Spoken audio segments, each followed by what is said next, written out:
आज आपला Indian polity भारतीय राज्यव्यवस्थेचं प्रथम लेक्चर आहे। याच्यामध्ये आपण अर्थव्यवस्थेची एक बेसिक ओळख करून घ्यायची आहे आपल्याला। आता राज्यव्यवस्थेबद्दल जाणून घेण्यासाठी आपल्याला ते का महत्त्वाचे आहे, आपल्या ह्या सिलेबसमध्ये त्याला का इन्व्हॉल्व केलेलं आहे हे जाणून घेणं महत्त्वाचं ठरतं। ओके, तर बघा, ज्या सिस्टममध्ये जाऊन आपल्याला काम करायचं आहे, स्पेशली MPSC आणि UPSC, एक प्रशासकीय अधिकारी म्हणून आपल्याला ह्यूज पॉवर मिळते। खूप सारं आपण म्हणतो ना की या प्रशासनामध्ये काम करण्याचा आपल्याला चान्स मिळतो। तर ज्या प्रशासनामध्ये जाऊन आपल्याला काम करायचं आहे त्या प्रशासनाबद्दल, त्या सिस्टमबद्दल आपल्याला माहिती हवी पाहिजे की नाही।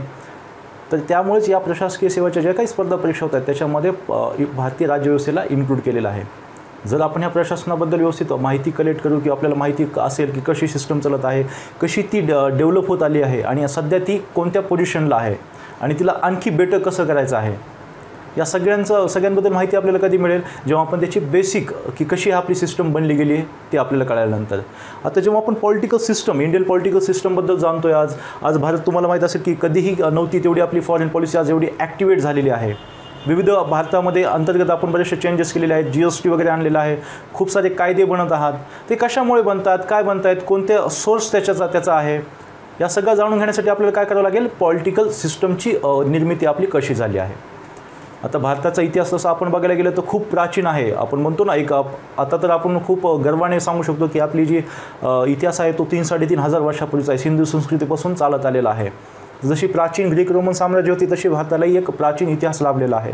परंतु प्राचीन काळापासून आपण आता आधुनिक काळापर्यंत जरी आलं तरी आपल्याला काय दिसतं की भारतामध्ये मोस्टली मोनार्की असायची। मोनार्की म्हणजे एक राजेशाही, जो काही राजा असेल, सम्राट असेल, त्याच्या मर्जीप्रमाणे काम चालायचं, म्हणजे एक कोणताही सोर्स नव्हता। आता आपण बघतो एक बुक ऑफ लॉ आहे, जे आपले संविधान आहे, सगळ्यांचे अधिकार कार्य त्यानं फिक्स केलेले आहेत। पण पूर्वी तसं असायचं का, एक 10-20 वर्षानंतर किंगडम बदलायचं, किंगडम बदललं की सगळे रूल्स बदलून जायचे। परंतु आपल्याला काय आज एक स्टेबिलिटी आहे, एक रूल आहे।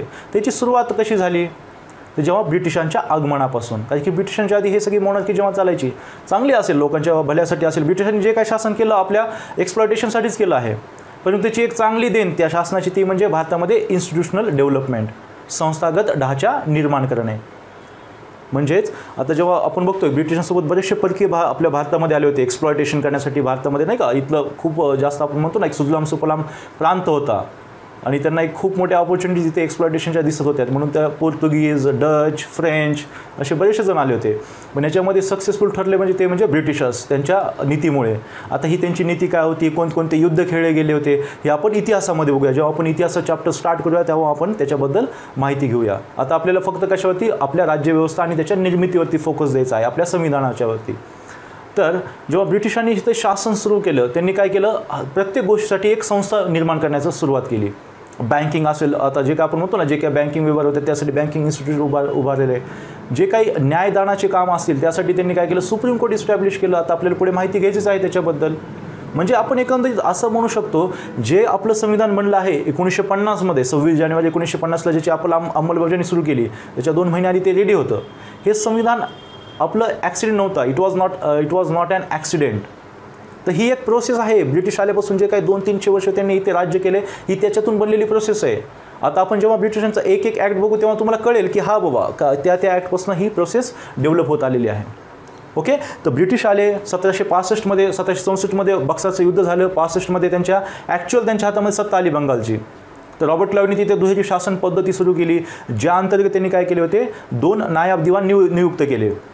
त्याला काही पॉवर्स भेटले होत्या दिल्लीच्या सम्राटाकडनं आणि काही तिथल्या नवाबाकडनं, निजामती आणि दिवाणीचे अधिकार। तर त्यांनी काय केले, हे नायब दिवाण नियुक्त केले आणि त्यांच्या मार्फत त्यानं कार्य सुरू केलं। म्हणजे डिसिजन असणार कोणाचे, ब्रिटिश अधिकाऱ्यांचेच असणार, ब्रिटिश गव्हर्नरचे असणार, परंतु लोकांना काय दिसणार आहे, हे तर नवाबाच्या नावानं होतं आहे, बरोबर की नाही। तर ही काय केली, त्याने नवीन दुहेरी शासन पद्धती सुरू केली। पण ही खूप गोंधळाची होती। ॲक्च्युअल पॉवर कोणाकडे आहे, ब्रिटिशांकडे, पण नाव कोणाचं आहे, भारतीयांचं। म्हणजे मग टॅक्स कोणाकडे द्यायचा, कोण कलेक्ट करणार, कोणाची मोनोपोली आहे। आणि ह्या सर्व गोंधळामध्ये ब्रिटिश अधिकारी आपला मनमानी कारभार करू लागले। स्वतः जायचा, त्यांचा रेव्हेन्यू नाही का, जुलूम जबरदस्तीने त्यांचा कर वसूल करायचा। आणि हा जो कर आहे, हा जो व्यापारातून मिळणारा फायदा आहे, ते काय करायचे, ईस्ट इंडिया कंपनीमध्ये जमा नाही करणार, ते कुठे पाठवणार, आपल्या घरी ब्रिटनला। म्हणजे खूप मोठ्या प्रमाणात ईस्ट इंडिया कंपनीमध्ये भ्रष्टाचार चालू झाला, एकदम गोंधळाची परिस्थिती होती। आणि अशा याच्यामध्ये ईस्ट इंडिया कंपनी ही बँकरप्ट झाली, दिवाळखोर झाली। तर साहजिकच आपला तुम्हाला मला जसा प्रश्न निर्माण होतो तसाच ब्रिटिश पार्लमेंटला झाला असेल की बाबा भारतातला सगळ्यात सुजलाम सुफलाम प्रांत आहे बेंगॉल. आज आपण बघतोय त्रिभुज प्रदेश हे जगातला सगळ्यात जास्त, आपण तिथं शेती वगैरे खूप आज पण एक चांगला प्रॉमिनंट प्लेस आहे आपल्या भारतातलं ते. त्यावेळेस ऑब्व्हियसली त्यावेळेस त्याचं इम्पॉर्टंट आणखी जास्त असेल, कारण की त्यावेळेस कृषीप्रधान देश होता आपलं, सगळं काही त्याच्यावरती आधारलेलं होतं. तर इतका चांगला प्रांत तुमच्या नाही का आधिपत्याखाली असून तुम्ही बँकरप्ट होत आहेत. तर ब्रिटिश पार्लमेंटला कळून चुकलं होतं की इथे काहीतरी नाही का खूप मोठ्या प्रमाणात भ्रष्टाचार चालू आहे. आणि मग आता त्याच्यासाठी काय करणार ब्रिटिश पार्लमेंट, तर कंपनीवरती नियंत्रण आणण्याचा प्रयत्न करणार. आणि त्याच उद्देशातून जेव्हा ईस्ट इंडिया कंपनी बँकरप्ट झाली आणि ती कर्ज मागायला कोणाकडे गेली, ब्रिटिश पार्लमेंटकडे, की आम्हाला कर्ज द्या. तर अशा वेळेस ब्रिटिश पार्लमेंटला एक ऑपॉर्च्युनिटी आपण म्हणू ना, एक संधी मिळाली की आपण त्या अंतर्गत आता कंपनीवर नियंत्रण करू शकतो. त्यांनी कंपनीला पैसे तर दिले, तर त्यासोबतच एक ॲक्टही बनवला कंपनीला नियंत्रित करण्यासाठी. आणि म्हणून त्याला आपण म्हणतो रेग्युलेटिंग ॲक्ट, रेग्युलेट करणारा, नियंत्रण करणारा.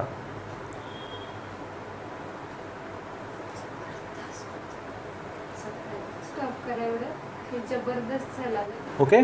आता भारताचा हा ब्रिटिशांचा हा भारतातील पहिला ॲक्ट होता 1773चा रेग्युलेटिंग ॲक्ट, नियंत्रक कायदा. आता ह्या कायद्याचं आपल्या प्रशासनामध्ये अनोखं महत्त्व आहे, कारण की म्हणतो ना आपलं आजचं जे प्रशासन आहे कुठेतरी त्याची सुरुवात आपल्याला या कायद्यामध्ये झालेली दिसते. ओके. जे काही दुहेरी शासन पद्धती मी तुम्हाला आता सांगितली, रॉबर्ट क्लाइव्हनं सुरू केली होती बेंगॉल प्रांतामध्ये, ती या कायद्यानं नष्ट करण्यात आली. आणि भारतामधलं पहिलं केंद्रीकरण, सेंट्रलायझेशन,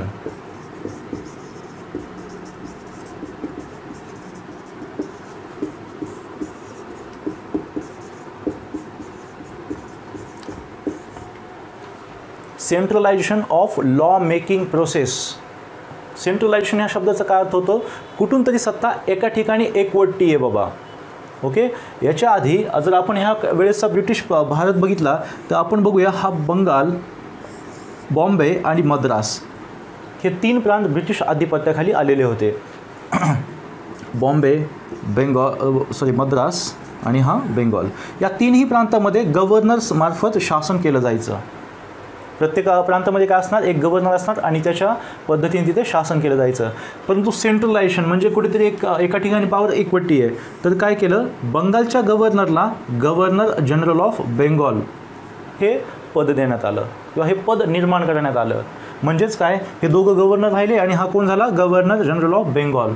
म्हणजे आता ह्या लोकांना जर ह्या गव्हर्नर्सला त्यांच्या प्रांतामध्ये लॉ बनवायचा आहे, कायदा बनवायचा असेल, तर ते कायदा बनवून परमिशन कोणाची घेणार त्या कायद्याला लागू करण्यासाठी, बेंगॉलच्या गव्हर्नर जनरलची. म्हणजे या दोन्हीपेक्षा पॉवरफुल हा प्रांत झाला. सत्तेचा स्रोत कुठे गेला, बेंगॉलमध्ये. येऊन आपण 1912पर्यंत बघतोय की भारताची राजधानी ही कलकत्ता या ठिकाणीच होती, म्हणजे बेंगॉल या प्रांतामध्येच होती. ठीक आहे. तर हा फर्स्ट प्रयत्न होता सेंट्रलायझेशनचा. देन आता गव्हर्नर जनरल ऑफ बेंगॉल झाला होता, तर त्याचं कामही वाढलं होतं, प्रशासनाची जिम्मेदारी, आणि प्लस कंपनीलाही त्याच्यावरती नियंत्रण ठेवायचं होतं. म्हणून काय केलं, गव्हर्नर जनरल ऑफ बेंगॉलला मदत करण्यासाठी एक एक्झिक्युटिव्ह काउन्सिल, ज्याच्यामध्ये 4 सदस्य असणार होते. ते कुणाला हेल्प करणार होते, गव्हर्नरला त्याच्या कार्यात मदत करण्यासाठी. इव्हन आज पण आपण बघतो आपल्या लोकशाहीचे 3 स्तंभ, लेजिस्लेटिव्ह, एक्झिक्युटिव्ह आणि ज्युडिशरी. त्याच्यामध्ये एक्झिक्युटिव्ह ज्याला आपण म्हणतो, ज्याचं सरकार आहे आपण समजू, प्रेसिडेंट प्रमुख आहे, प्राईम मिनिस्टर आणि काउन्सिल ऑफ मिनिस्टर हे त्याच्यामध्ये येतात. तर हे कुठेतरी एक्झिक्युटिव्हची सुरुवात आपल्याला इथे झालेली दिसते. एक कोणतरी आहे प्रमुख, तो काम करतोय, पण कोणाच्या मदतीने करतोय, 4 एक्झिक्युटिव्हच्या मदतीने करतोय. म्हणजे आपण म्हणतो ना सत्तेचं एक झालेलं विभाजन, पूर्ण सत्ता एकाच व्यक्तीच्या हाताखाली एकवटणं नको, या उद्देशातून काय केलं होतं, एक एक्झिक्युटिव्ह काउन्सिल स्थापन करून दिली होती. या कायद्याचा सेकंड महत्त्वाचा बदल म्हणजे COD, कोर्ट ऑफ डायरेक्टर्स, संचालक मंडळाची स्थापना. आता कंपनीचं व्यापारी कार्य आपण बघितलं, कंपनीला बँकरप्ट झाली होती, तिची हालत खूप खराब होती, ब्रिटिश पार्लमेंटकडे तिने पैसे मागितले होते. तर ब्रिटिश पार्लमेंटला काय करायचं होतं, कंपनीवरती देखरेख ठेवायची होती, नियंत्रण मिळवायचं होतं. परंतु जी COD बनली होती ती नियंत्रण ठेवणारी नव्हती, तर ती देखरेख करणारी बॉडी होती. वॉच डॉग म्हणू शकतो आपण, मॉनिटर करणारी बॉडी म्हणू शकतो. ओके. हिला नियंत्रण करायचं होतं का, एखाद्या बॉडीला किंवा एखाद्या आपण म्हणतो ना एक संस्थेला आपल्याला नियंत्रण करायचे म्हणजे काय, आपल्याला पॉवर्स असणं त्याच्याबद्दल, तिचे लॉ बनवण्याची पॉवर्स असणं, लॉ काढून टाकण्याची पॉवर्स असू शकते.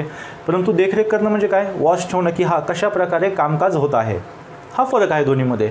तर संचालक मंडळाची स्थापना जी झाली होती कंपनीवरती, कंपनीच्या व्यापारी कार्यावर देखरेख करण्याच्या उद्देशातून झाली होती. ओके. आता याच्यानंतरचा चेंजेस म्हणजे फोर्ट विल्यम, जसं आपण बघतो त्यावेळेस सर्वात महत्त्वाचं किंवा सत्तेचं केंद्र बंगालमधलं काय होतं, फोर्ट विल्यम. ओके. तर फोर्ट विल्यम या ठिकाणं यांनी काय केलं, सुप्रीम कोर्टची स्थापना केली या कायद्यानं, जी 1974 म्हणजे पुढच्या वर्षी ते इस्टॅब्लिश झालं होतं. त्याच्यामध्येही 3 अन्य जजेस आणि 1 मुख्य असे 4 न्यायाधीश होते. ओके. आता हा जो सुप्रीम कोर्ट होता तो म्हणजे त्या प्रांताच्या मुख्य ठिकाणं असणार. जिल्हा न्यायालयसुद्धा होते आणि त्याच्याखाली सबऑर्डिनेट कोर्ट्सही होते. परंतु ह्या दोन्हीमधला फरक म्हणजे काय, जिल्हा न्यायालय आणि जे काही सबऑर्डिनेट कोर्ट्स होते तिथे जाती किंवा धर्मावर आधारित कायदे असायचे. हिंदूसाठी वेगळा कायदा, मुस्लिमांसाठी वेगळा कायदा. परंतु जेव्हा तुम्ही सुप्रीम कोर्टमध्ये जाताय तिथे मात्र ब्रिटिश लॉ असेल, सर्वांसाठी एक असा ब्रिटिश कायदा. तर आपण आता बघतो ना, म्हणतो कायद्याचं राज्य, रूल ऑफ लॉ, ही कन्सेप्टच आपल्याला कोणी दिली आहे, ब्रिटिशांनी.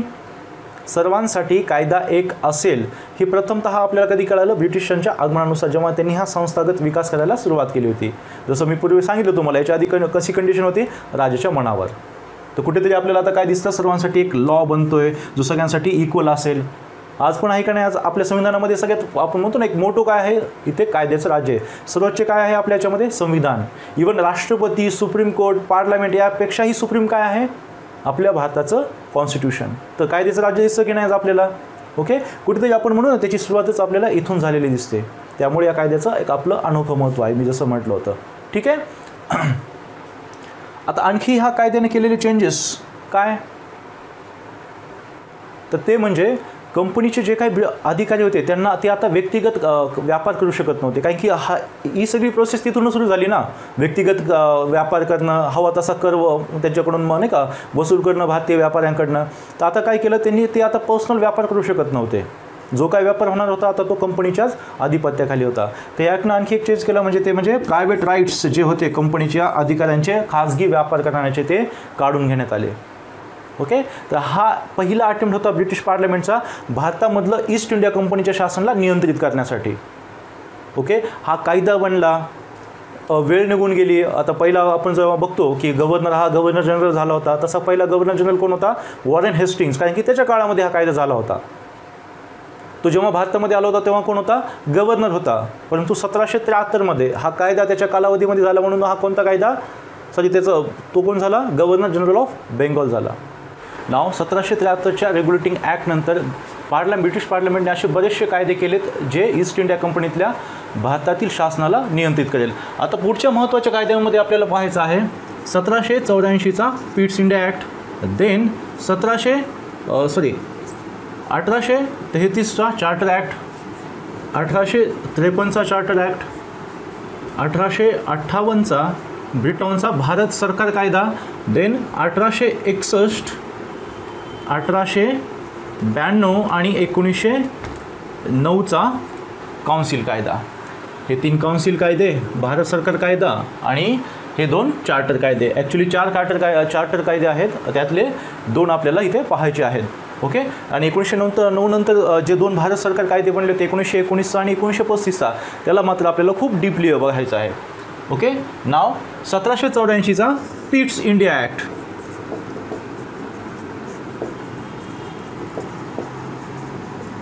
हा एक आपल्या भारतीय प्रशासनाच्या निर्मितीमध्ये खूप महत्त्वाचा असा ठरलेला कायदा आहे. या कायद्याचं महत्त्व म्हणजे सर्वप्रथम ब्रिटिशांनी हे डिक्लेअर केलं होतं की ब्रिटिश पोजेशन इन इंडिया, म्हणजे ब्रिटिशांचा भारतातील प्रदेश. आत्तापर्यंत ब्रिटिशची सत्ता होती, परंतु कसं ते अप्रत्यक्षरित्या डिक्लेअर केलं, या प्रकारे ती सत्ता चालायची. परंतु आता या कायद्यानुसार ब्रिटिशांनी काय डिक्लेअर केलं, ब्रिटिश पोजेशन इन इंडिया, ब्रिटिशांचा भारतातील प्रदेश. ओके. आणि या कायद्याने आपल्याला एक नवीन दुहेरी शासन पद्धती दिलेली आहे.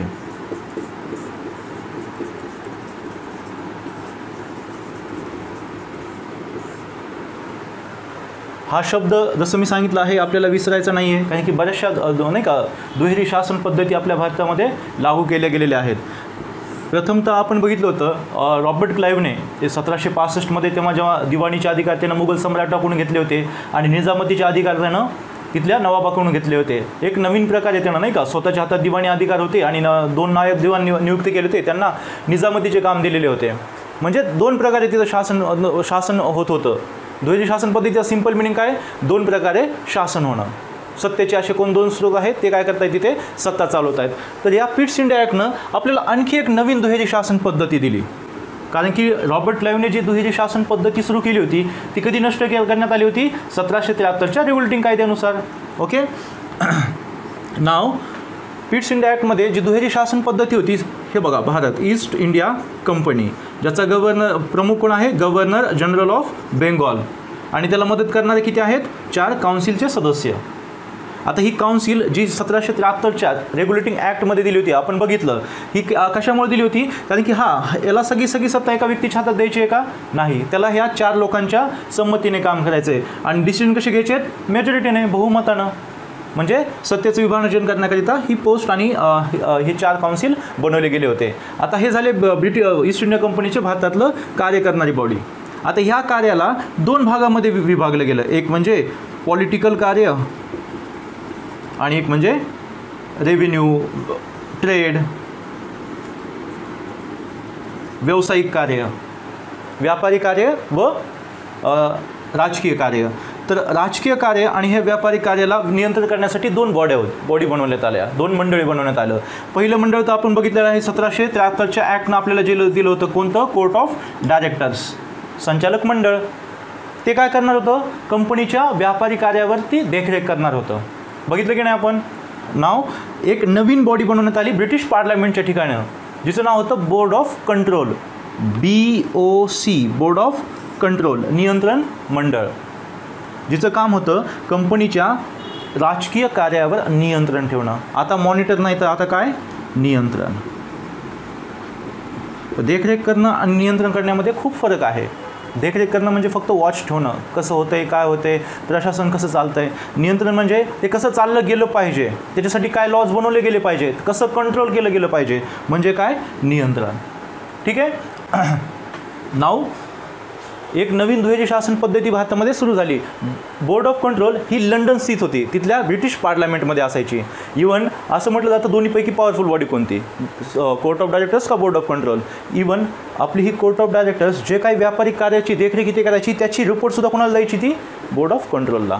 याच्यावरून काय सिद्ध होतं, board of control is more powerful than COD. Okay. आणि या कायद्यानुसार, पिट्स इंडिया ॲक्टनुसार ब्रिटिश पार्लमेंटला कंपनीवरती, ईस्ट इंडिया कंपनीवरती सर्वोच्च नियंत्रण प्रस्थापित झाले, सर्वोच्च नियंत्रण मिळालं. आता कंपनीला रेग्युलेट कोण करत होतं, ब्रिटिश पार्लमेंट. आता दोन्ही कायद्याचं 1773च्या आणि 1784चा जो ॲक्ट आहे, पिट्स इंडिया ॲक्ट, यांचं रिव्हिजन करायचं म्हटलं तर 1773चा जो रेग्युलेटिंग ॲक्ट होता तो कसा निर्माण झाला होता, कशामुळे, काय उद्दिष्ट होतं, कंपनी दिवाळखोर झाली होती, कंपनीला खूप मोठा धनाढ्य प्रांत मिळाला होता, बंगालसारखा एवढा मोठा सुजलाम सुफलाम प्रांत त्यांच्याकडे होता, तरीही ती दिवाळखोर झाली का, कारण की खूप मोठ्या प्रमाणात तिथे करप्शन होत होतं. आणि त्याच्यानंतरही आता पिट्स इंडिया ॲक्ट 1784च्या आधी काय झालं होतं, ब्रिटिश आणि मराठा युद्ध झालं होतं, प्रथम ब्रिटिश मराठा युद्ध झालं होतं, आणि त्याच्यामध्ये कंपनीच्या आर्थिक स्थिती आणखी खालवलेली होती. आणि अशा याच्यामध्ये मग कंपनीने आणखी मदत कोणाला मागितली, ब्रिटिश पार्लमेंटला. आणि ब्रिटिश पार्लमेंटला हेच हवं होतं की तिचं जास्तीत जास्त वर्चस्व कशावरती असावं, ईस्ट इंडिया कंपनीवरती. ते त्यांनी या पिट्स अँड इंडिया ॲक्टद्वारे प्रस्थापित केलं. नाव याच्यानंतर आपल्याला बघायचा आहे चार्टर ॲक्ट, जो 1833चा आहे.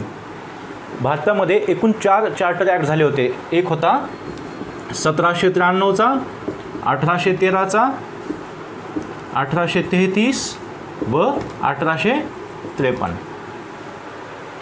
यापैकी 1833 आणि 1833-53 हा आपल्या संविधानिक विकासासाठी खूप महत्त्वाचा ठरतो.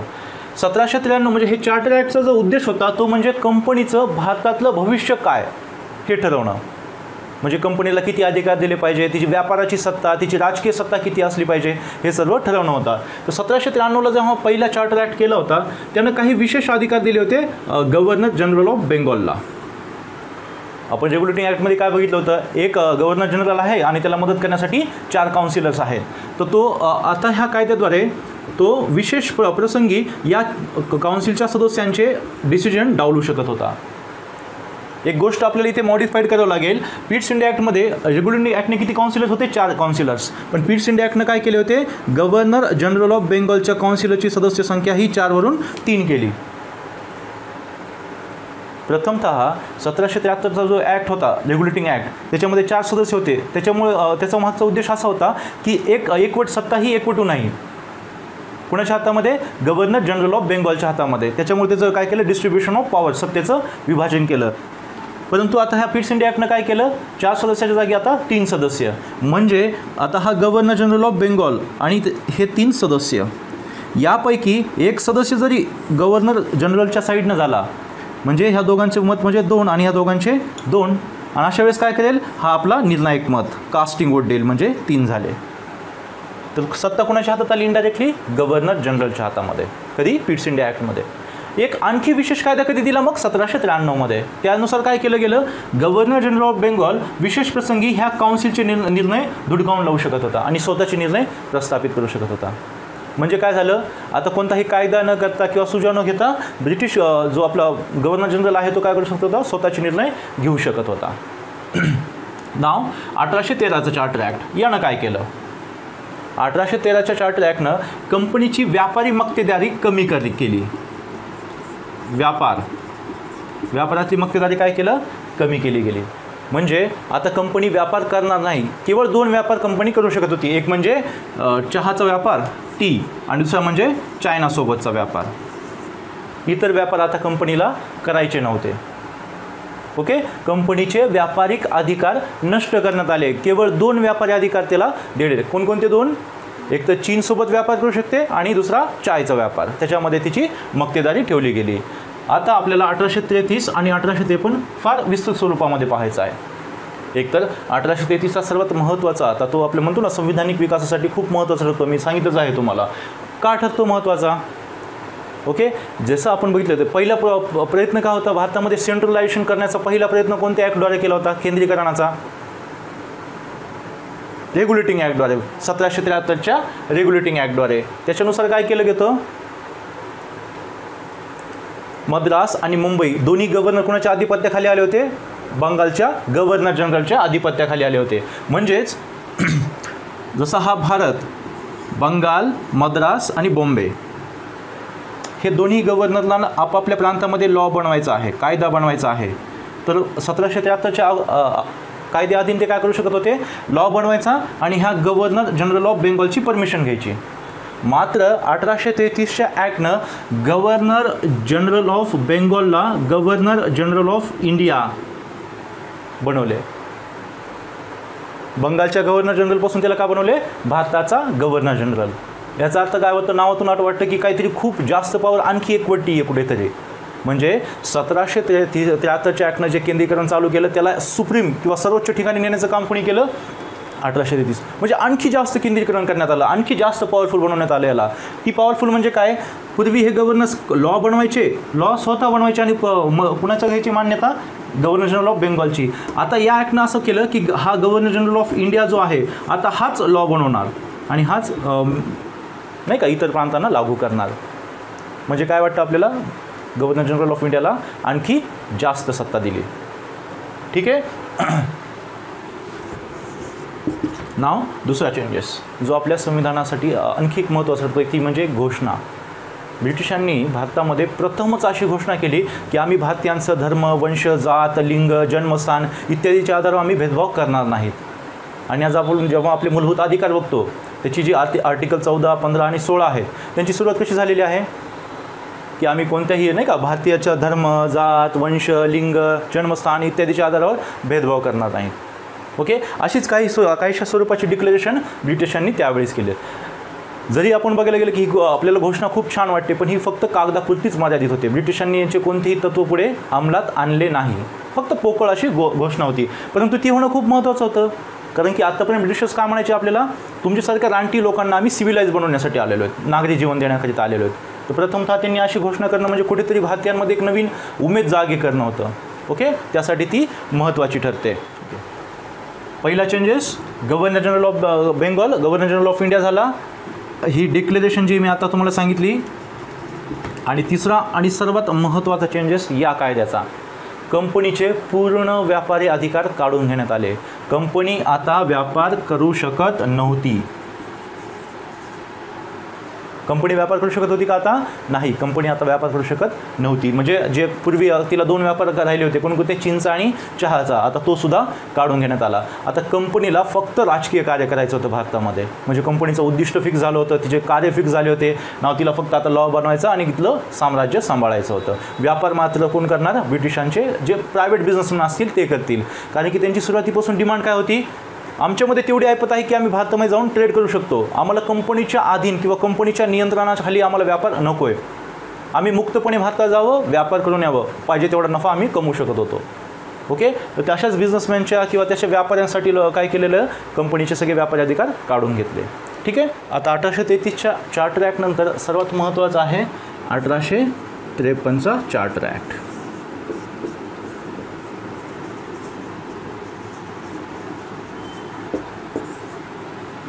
1853चा चार्टर कायदा. आता या कायद्याने आपल्याला सध्याच्या आपल्या लोकशाहीच्या 3 स्तंभ आपण म्हणतो की नाही? कोणकोणते 3 स्तंभ आहेत? कायदेमंडळ, कार्यकारी मंडळ आणि न्यायमंडळ, हे 3 स्तंभ. या कायद्याने आपल्याला या स्तंभापैकी एक महत्त्वाचा स्तंभ दिलेला आहे. त्यामुळे या कायद्याला कधीही विसरायचं नाही. आतापर्यंत आपण शासन बघत होतो. एक गव्हर्नर जनरल, आता कोण झाला होता? गव्हर्नर जनरल ऑफ इंडिया झाला होता. आणि त्याला शासन कुणाच्या मार्फत चालवायचं होतं? 3-4चे काय सदस्य असतील त्याच्या काउन्सिलमार्फत, त्याच्या एक्झिक्युटिव्ह काउन्सिलमार्फत, कार्यकारी परिषदेमार्फत. ओके. आता या कायद्यानं एक 6 ते 8 सदस्यीय एक लेजिस्लेचर म्हणजेच कायदेमंडळ निर्माण केले. ओके. त्याच्यामध्ये 6 ते 8 सदस्य असायचे.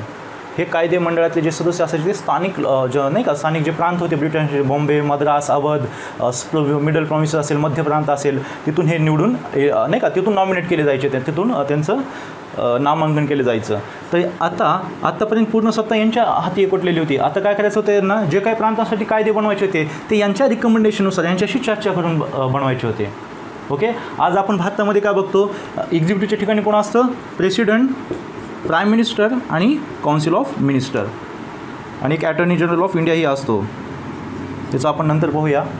नाव हे 3 तर लक्षात असलेच पाहिजे तुम्हाला. राष्ट्रपती, पंतप्रधान आणि मंत्रिमंडळ हे भारताचं कोण झालं? एक्झिक्युटिव्ह. जे काही योजना आखायच्या असतील, जे काही आपण म्हणतो ना नवीन नवीन कार्यक्रम चालू करायचे असतील, ते कोणाच्या डिसिजन होतात? हा एक्झिक्युटिव्हचे डिसिजन, ज्याचं सरकार आहे. आता आपण बघतो NDAचं आहे की नाही? जे काही काउन्सिल ऑफ मिनिस्टर आणि ते आहे ते NDA, national democratic alliances, BJP वगैरे बाकीच्या पार्टीच्या सपोर्ट घेऊन ते बनवलेलं आहे. नाव लेजिस्लेचर. आजचं लेजिस्लेचर म्हणजे काय? प्रेसिडेंट. आजचं कायदेमंडळामध्ये कोण कोण येतं? राष्ट्रपती, लोकसभा आणि राज्यसभा. कायदेमंडळ म्हणजे काय? कायदे बनवणारं मंडळ. कायदे बनवण्यासाठी आपल्याला फक्त ज्याचं सरकार आहे त्याचीच मदत लागते का? त्याला ऑपोजिशन पार्टी जेवढे काही सदस्य असतील, लोकसभा, राज्यसभा, सगळ्यांची मान्यता घ्यावी लागते. आणि मग त्या कायद्यांना, त्या गोष्टींना जे काही प्रॉमिसेस वगैरे दिलेले असतील, आश्वासनं दिले असतील, जे काही कायदे बनवलेले असतील, या सगळ्यांना एक्झिक्यूट करायचं काम कोण करतं? हे एक्झिक्युटिव्ह मंडळ करतं. त्याच्यामुळे आपण त्याला काय म्हणतो? कार्यकारी प्रमुख. जे काही योजना, कार्यक्रम आखायचे असतील ते यांच्यामार्फत आखले जातात. ओके. तर आणि तिसरं मंडळ म्हणजे न्यायमंडळ आहे. तर याच्यापैकी हे लेजिस्लेचर आपल्याला कोणत्या ॲक्टनं दिलं? 1853च्या चार्टर कायद्यानं.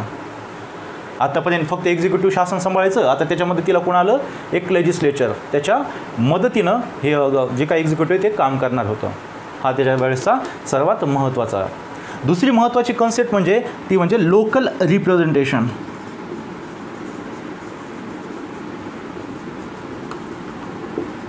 स्थानिक प्रतिनिधित्व. आता हे जे सदस्य तुम्हाला सांगितले ते कुठून निवडून येणार होते किंवा कुठून त्यांचं नामांकन होणार होतं? प्रांतांमधनं वेगवेगळ्या. आतापर्यंत सेंट्रलायझेशनच आपण बघत आलेलो होतं. तर कुठेतरी आपल्याला काय दिसलं की प्रांतांमधून सुद्धा तिथे नॉमिनेट होत आहेत. ओके. हे एक त्याचं महत्त्वाचा बदल होता. नाव 1853च्या चार्टर ॲक्टनंतर महत्त्वाचा कायदा आहे तो म्हणजे 1858चा गव्हर्नमेंट ऑफ इंडिया ॲक्ट, भारत सरकार कायदा. ओके. आपण जो शेवटचा ॲक्ट बघितला होता चार्टर ॲक्ट 1853, त्याच्या एक महत्त्वाची घोषणा केली होती, एक महत्त्वाचं डिक्लरेशन. ते म्हणजे company can be dissolve. East India company can be dissolve म्हणजे काय? कंपनीचं अस्तित्व नष्ट होऊ शकतं. कधी सांगितलं होतं आपल्याला? याच्या आधीच्या 1853च्या चार्टर ॲक्टमध्ये. आणि 1858 याच्या आधी 1 वर्ष काय झालं होतं, 1857चा मेजर रिव्हॉल्ट. बघितलं का नाही आपण, 1857चा इतिहासामध्ये तुम्ही वाचतच असेल प्रत्येकानं. काय होता तो, गेल्या 100 वर्षापासून ब्रिटिशांची जी काय पॉलिसी येत होती, दुष्काळ पडत आहेत तरी एक्सप्लॉयटेशन चालू होतं, इथले हस्तोद्योग, इथली शेती पूर्णपणे त्यांनी काय केली होती, नष्ट केली होती. खूप जास्त ओझं इथल्या भारतीय जनतेवर पडत होतं आणि दुष्काळ जास्तीत जास्त तीव्र बनत होते, लाखो लोक मरत होते. अशा याच्यामध्ये धार्मिक कारणांनं, सामाजिक कारणानं, राजकीय कारणांनं, ऐतिहासिक कारणांनं काय झालं होतं, भारतीय जनता ही पेटून उठली होती. कुणाच्या अगेन्स्ट, ब्रिटिशांच्या अगेन्स्ट. आणि त्याचाच स्फोट आपण कधी म्हणतो, 1857च्या उठावाद्वारे झाला. लवकरच ब्रिटिशांनी त्यांना खूप जुलूम आणि जबरदस्तीने दडपवलं त्या उठावाला. आणि त्याच्यानंतर 1858मध्ये हा कायदा केला गेला. ब्रिटिशांना एक गोष्ट कळून चुकली होती की भारतीय फक्त आपल्याला विरोधात जाणार नाही तर आपल्याला खूप भारीसुद्धा पडत आहेत, खूप मोठ्या प्रमाणात आपल्याला काय तोंड द्यावं लागते त्यांच्या संघर्षाला. आता इथून पुढे काय करायचं, आपल्याला लिव्हर करायला चालू करायचं भारतीयांना. लिव्हर करणं म्हणजे प्रलोभन देणं, लालूच देणं. भारतीयांना आपण जेवढं प्रलोभित करू तेवढं काय होईल, त्यांचा गुस्सा जो आहे, त्यांचा जो राग आहे तेवढाच शमून राहील. ओके. आणि अशा ह्याच्यामध्ये त्यांनी काय केलं, गव्हर्नमेंट ऑफ इंडिया ॲक्ट केला. वापस सगळी सत्ता आता ब्रिटिशातली, भारतामधली ईस्ट इंडिया कंपनीचं जे अस्तित्व होतं ते आता नष्ट केलं गेलं. ईस्ट इंडिया कंपनी आता नाही राहिली. मग साहजिकच ईस्ट इंडिया कंपनी असताना गव्हर्नर जनरल ऑफ इंडिया नाही का, आपण म्हणतो बोर्ड ऑफ कंट्रोल, COD, हे सगळे राहण्याची गरज आहे का आता, नाही. तर जेव्हा जी 1784च्या पिट्स इंडिया ॲक्टनं आपल्याला ड्युअल गव्हर्नमेंट, डायआर्की आपण ज्याला म्हणतो, दुहेरी शासन पद्धती दिली होती, ती आता काय झाली, नष्ट झाली. आणि नवीन प्रशासन पद्धती लागू केली होती. आता या ॲक्टद्वारे असं घोषित करण्यात आलं होतं की भारताची सत्ता आता क्राऊन घेत आहे, राजपद घेत आहे. राजपद म्हणजे ते क्राऊन खाली राजा असेल, राणी असेल. आता क्राऊन म्हटलं की काय लक्षात ठेवायचं, ब्रिटिश राजसत्तेच्या हाती जात आहे. म्हणजे भारताची सत्ता कोणाकडे गेली, ब्रिटिश राजसत्तेकडे. आता ब्रिटिश राजा म्हणजे तो तिथं ॲक्च्युअल प्रमुख नाही. आज कसं आहे, राष्ट्रपती नाममात्र प्रमुख, पण ॲक्च्युअल सत्ता कोणाच्या हातात आहे, संसदेच्या हातामध्ये. इंग्लंडमध्ये पण सेम, राजा राणी जे काय असेल क्राऊनच्या खाली तो काय असतील, नाममात्र प्रमुख असतील. आणि खरी सत्ता कोणाच्या हातात आहे, हाऊस ऑफ लॉर्ड्स आणि हाऊस ऑफ कॉमन, म्हणजे तिथल्या ब्रिटिश पार्लमेंटच्या अधीन. खरी सत्ता कोणाकडे, पार्लमेंटकडे. आणि मग आपण पार्लमेंट स्वतः म्हणेल का आम्ही सत्ता घेतली, ती कुणाच्या नावानं कारभार करते, सगळं काही त्या क्राऊनच्या नावानं. त्याच्यामुळं भारतातली जी काय सत्ता आहे कोणाच्या हाती गेली, आता क्राऊनच्या हाती गेली. ठीक आहे. आणि मग त्यांनी काय केलं, ही ड्युअल गव्हर्नमेंटचा पद्धती काढून टाकली आणि 2 नवीन पोस्ट निर्माण केल्या. बोर्ड ऑफ कंट्रोल कुठं असायचं, लंडनला, ब्रिटिश पार्लमेंटच्या ठिकाणा. लंडनला जे बोर्ड ऑफ कंट्रोल होतं ते आता काढून तिथे आता एक नवीन पद निर्माण केलं. ते होतं सेक्रेटरी ऑफ इंडिया, भारत सचिवाचं पद. भारत सचिव, सेक्रेटरी हा वर्ड तिकडे मिनिस्टरला वापरला जातो. आजही आपण बघतो युनायटेड स्टेट्समध्ये जा किंवा ब्रिटनमध्ये जर आपण गेलो तर तिथे मंत्र्यांना काय म्हटलं, शब्द वापरला जातो सेक्रेटरी. तर हा कोण होता, भारत मंत्री, भारत सचिव.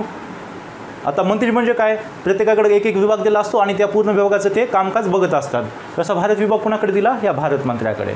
म्हणजे भारतामध्ये जे काय कार्य होतं ते याच्यामार्फत, याच्या एक खातं म्हणून त्याला दिलं आणि तो त्याचं नियंत्रण करणार होता. आणि भारतामध्ये ईस्ट इंडिया होती, ईस्ट इंडिया कंपनी होती.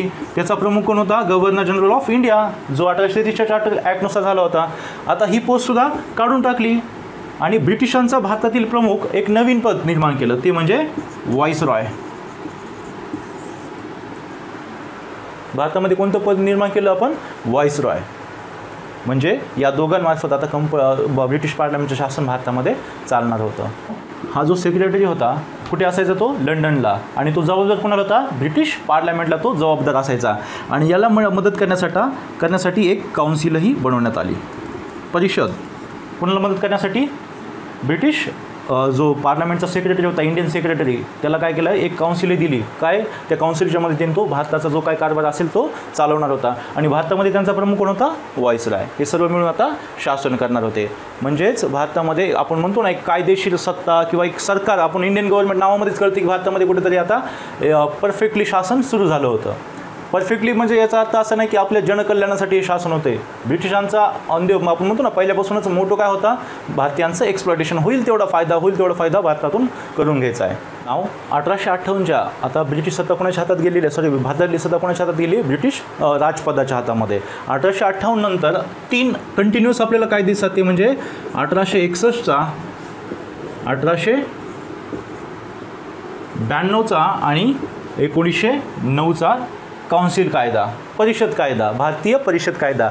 ही भारतीय परिषद म्हणजे काय, मी तुम्हाला आता जस्ट काय सांगितलं की सेक्रेटरी ऑफ इंडिया जो होता त्याला मदत करण्यासाठी पार्लमेंटनं काय केलं होतं, एक परिषद नेमली होती, परिषदेचं गठन केलं होतं. तीच परिषद म्हणजे ही. आणि ह्या परिषदेच्या मदतीने हे कायदे बनवल्यामुळे आपण काय म्हणतो, काउन्सिल ॲक्ट. ओके. आणि आपल्या हे भारताच्या इतिहासासाठी खूप महत्त्वाचे आहेत. 1861चा प्रथम चार्टर आहे, काउन्सिल ॲक्ट, परिषद कायदा. आता या कायद्याने भारतामध्ये काय काय महत्त्वाचे बदल केले. सर्वप्रथम 1773च्या रेग्युलेटिंग ॲक्टनं सुरू केलेलं केंद्रीकरण,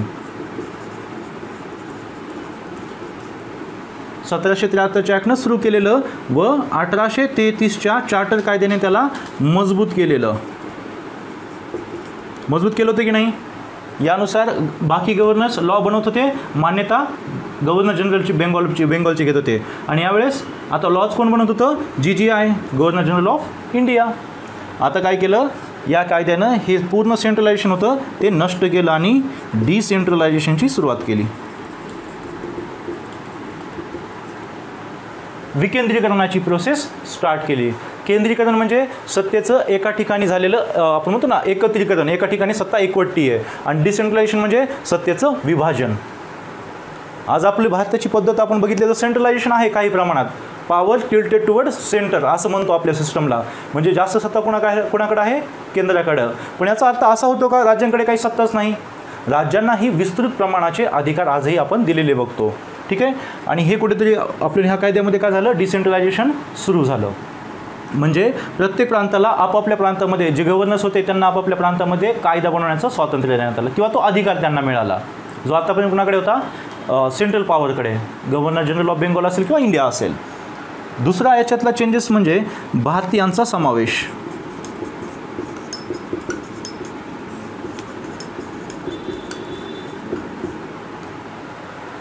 आतापर्यंत आपण बघितलं प्रांताचं शासन असेल किंवा केंद्राचं शासन असेल, कोण होते, ब्रिटिशच होते फक्त. पण या कायद्यानुसार काय करण्यात आलं, भारतीयांना प्रशासनामध्ये घेण्यास सुरुवात करण्यात आली. आतापर्यंत आपण बघितलं पूर्णपणे सत्ता कोणाच्या हातामध्ये, प्रांताची सत्ता असेल किंवा केंद्राची सत्ता असेल, ही मोस्टली कोणाच्या हातामध्ये होती, ब्रिटिशांच्या हातामध्ये. भारतीयांचा समावेश नगण्य स्वरूपाचा होता. आता कुठेतरी ह्या कायद्यानं काय केलं, आता भारतीयांना प्रशासनामध्ये सामील व्हायला म्हणजे किंवा सामील करण्यास सुरुवात केली. आणि तिसरा आता महत्त्वाचा याच्यामध्ये केलं ते म्हणजे पोर्टफोलिओची सुरुवात, खाते पद्धतीचा प्रारंभ. आपण बघितलं होतं एक काय आहे, गव्हर्नर जनरल ऑफ इंडिया आहे आणि आता समजा व्हाईसरॉय आहे, त्यांची काय आहे, एक काउन्सिल आहे. काउन्सिलच्या मदतीने त्यांना काय करायचं आहे, भारतामध्ये प्रशासन चालवायचं आहे. आता या काउन्सिलमध्ये त्यानं काय केलं, एक सदस्य घेतला, लॉ एक्सपर्ट, कायदा तज्ज्ञ, ज्याचं काम होतं भारतामध्ये कायदा बनवण्याचं किंवा कायदा बनवण्यास मदत करण्याचं. त्याच्याकडे खातं कोणतं दिलं, लॉ. याला आपण म्हणू शकतो कुठेतरी भारतामध्ये आपण हे जो पोर्टफोलिओ आहे, मंत्रालय आपण म्हणतो ना, वेगळं डिफेन्स मिनिस्टर असेल, फायनान्स मिनिस्टर असेल, फॉरेन मिनिस्टर असेल, याची सुरुवात कुठेतरी आपल्याला या कायद्याद्वारे झालेली दिसते. खाते पद्धतीचा प्रारंभ कुणी, लॉर्ड कॅनिंगनेच याची सुरुवात केली होती. आपल्या काउन्सिलमध्ये त्यानं काय केलं, एक कायदा तज्ज्ञ लॉ एक्सपर्टला अपॉइंट केलं, ज्याला कायद्याचं विशेष ज्ञान असेल, तो कायदा बनवण्यासाठी ते काय करेल, त्यांना मदत करेल. 1861 आणखी एक दोन चेंजेस म्हणजे जे काय आता प्रांत होते, प्रांताची संख्या खूप वाढली होती. साम्राज्य ब्रिटिशांचं भारतामध्ये खूप मोठ्या प्रमाणात वाढलं होतं. त्याच्यापैकी काही प्रांत म्हणजे जसं की पंजाब, मध्य प्रांत आहे, बंगाल आहे, अशा ठिकाणी काय झालं होतं,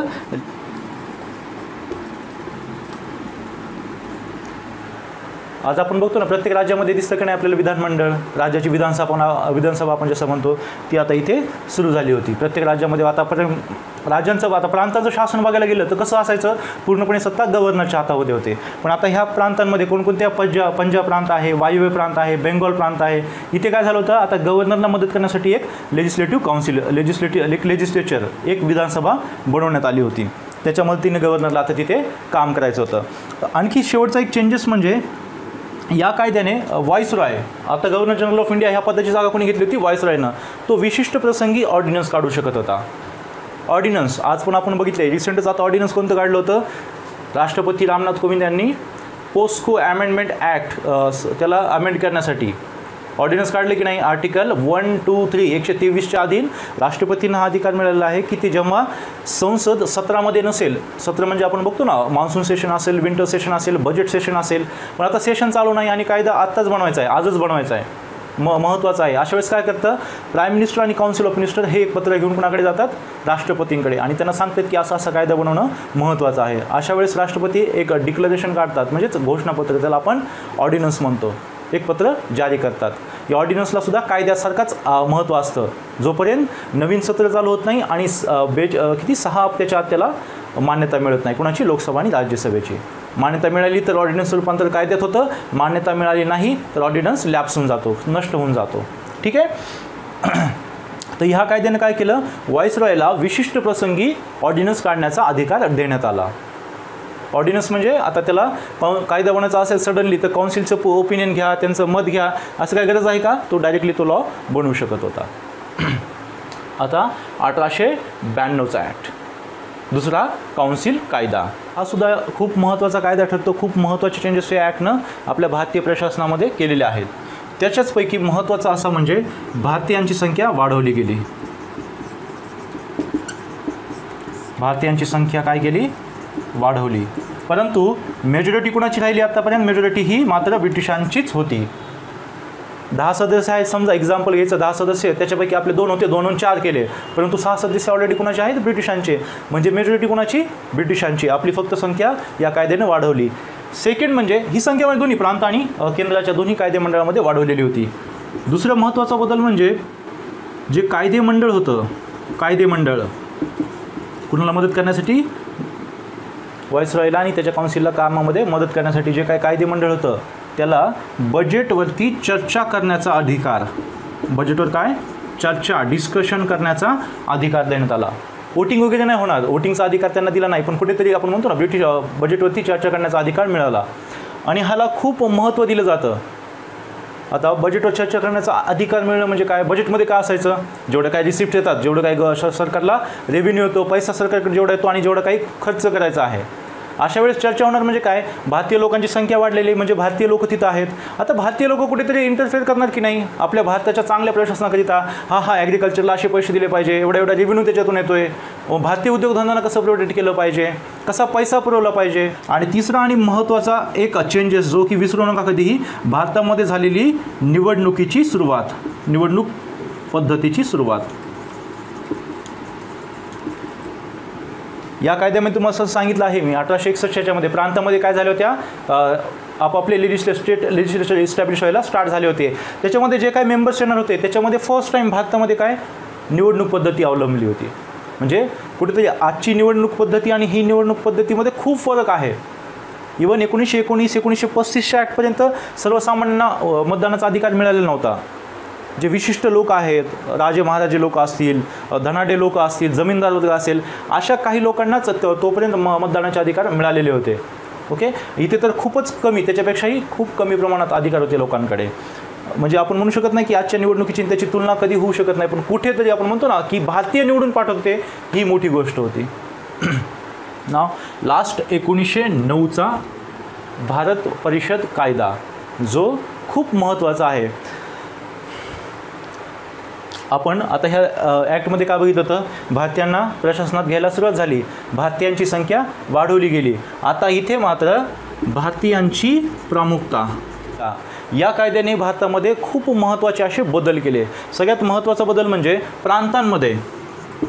प्रांतांमध्ये जे काही आपण म्हणतो ना स्टेट, त्यांचं प्रांतीय लेजिस्लेचर होतं, प्रोव्हिन्शनल लेजिस्लेचर, प्रांतीय कायदेकारी मंडळ आपण ज्याला म्हणतो, त्याच्यामध्ये काय केलं, भारतीयांची प्रामुख्यता ठेवण्यात आली होती. भारतीयांची प्रामुख्यता म्हणजे आता जास्त संख्या कोणाची असेल, भारतीयांची. त्याच्यामध्ये एक गोष्ट लक्षात ठेवायची म्हणजे भारतीयांची प्रामुख्यता होती पण निवडून आलेल्या सदस्यांची नव्हती.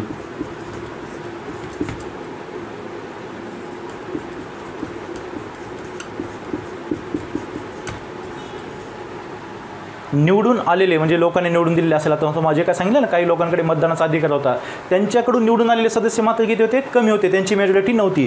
आणि नामनिर्देशित मात्र ही संख्या जास्त होती. आणि नॉमिनेट कोण करणार होतं मग, ब्रिटिशर्स. समजा एक जस्ट एक्झाम्पल आपण घेऊ, एखाद्या प्रांतामध्ये 40 मेंबर्स आहेत.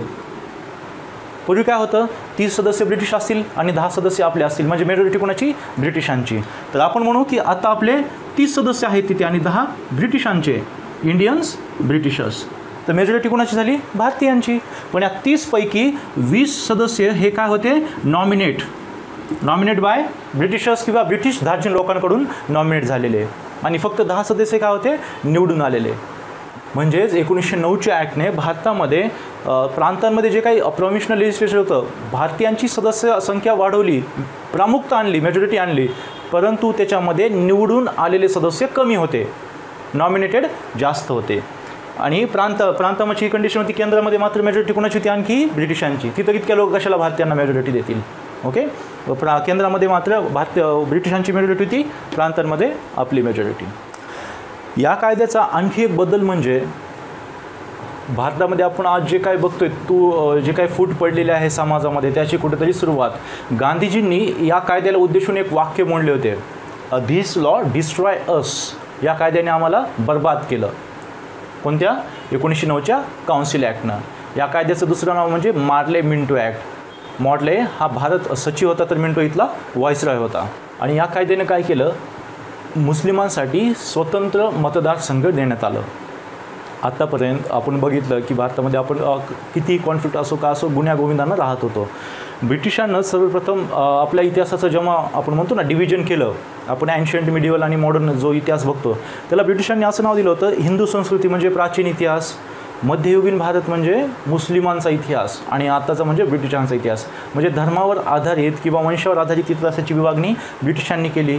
इव्हन ह्या कायद्याच्या आधी आपण बघतोय बंगालची फाळणी झाली होती, जिथे हिंदू बहुल प्रांत आणि मुस्लिम बहुल प्रांत असं काय केलं होतं, त्यांचं डिव्हिजन केलं होतं.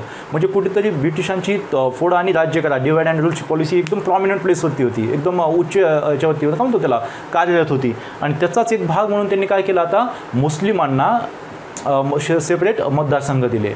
आणि हे त्यांच्या लोकसंख्येवर आधारित नव्हते तर त्यांच्या राजकीय महत्त्वावरती होते, त्यांच्या पॉप्युलेशनवरती बेस्ड नव्हते तर त्यांच्या पॉलिटिकल इम्पॉर्टन्सवरती. पॉलिटिकल इम्पॉर्टन्स म्हणजे काय? आता बघा, एक कोणताही प्रांत आहे त्याच्यामध्ये 30 मुस्लिम तर 70 हिंदू आहेत. एकूण किती? 100 लोक राहतात त्या प्रांतामध्ये, 30 मुस्लिम तर 70 हिंदू आहेत. तर अशाच्यामध्ये समजा आता रिझर्वेशन किंवा आपल्या स्वतंत्र मतदारसंघ द्यायचे आहेत तर किती % गेले पाहिजे मुस्लिमांना? 30% आणि इकडे 70%. बरोबर की नाही? परंतु राजकीय महत्त्व म्हणजे काय, ब्रिटिशांनी दोघांनाही 50-50 बेसिसवरती कन्सिडर केलं. अर्ध्या जागा जिथे मुस्लिम बहुल प्रांत होते तिथे काय केल्या, किंवा आपण म्हणतो ना त्यांच्या लोकसंख्येवर नाही त्यांच्या पॉलिटिकल इम्पॉर्टन्सवरती, म्हणजेच अशा इक्वली जागा दिल्या. तर मला सांगा, आता मुस्लिम लीग किंवा त्याच्या अगेन्स्ट कोणताही पक्ष असेल, म्हणजे त्यावेळेस कोण होता, काँग्रेस होता, अगेन्स्ट जाणार की नाही याच्या? काय की विभाजन झालं होतं ते कशावरती झालं होतं, त्यांच्या लोकसंख्येवर झालेलं होतं का? नाही, तर त्यांच्या पॉलिटिकल इम्पॉर्टन्सवरती. आणि मग कुठेतरी ही फूट म्हणतो ना आपण हिंदू आणि मुस्लिमांमध्ये, ती धीरे धीरे आणखी वाढत गेली. गांधीजी याला काय म्हणतायत की या कायद्यानं आपल्याला डिस्ट्रॉय केलं. कारण की भारतामध्ये केवळ हिंदू मुस्लिम दोनच कम्युनिटी आहेत का? इथे शीख आहेत, ईसाई आहेत, ख्रिश्चन आहेत, आता हे अँग्लो इंडियन वगैरे सगळ्यांची संख्या वाढत होती. आता हे गप्प बसणार होते का? आता हे सुद्धा काय करणार होते, आता सेपरेट इलेक्टोरेटची डिमांड करणार होते. आणि इथून पुढे केलेली दिसते, शिखांनी केली, बाकी लोकसंख्या ज्या होत्या त्यांनी सुद्धा आता डिमांड केली गेली. तर 1919मध्ये देण्यात आलं, आणखी 2-3 कम्युनिटीला एक्सटेन्शन करण्यात आलं. आणि हे असंच पुढे वाढत गेलं, जातीवर आधारित मतदारसंघाची विभागणी. आणि कुठेतरी समाजामध्ये खूप मोठ्या प्रमाणात फुटी पडत गेल्या. ठीक आहे.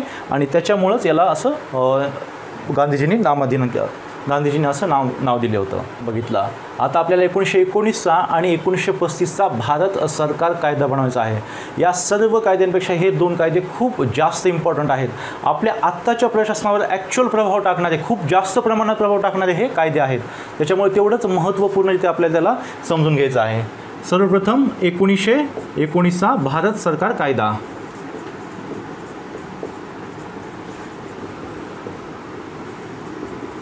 याला दुसरं नाव म्हणजे मॉन्टेग्यू चेम्सफर्ड ॲक्ट असं सुद्धा म्हटलं जातं. मॉन्टेग्यू इंडियन सेक्रेटरी आणि चेम्सफर्ड इथला व्हाईसरॉय या दोघांनी मिळून बनवलेला भारत सरकार कायदा.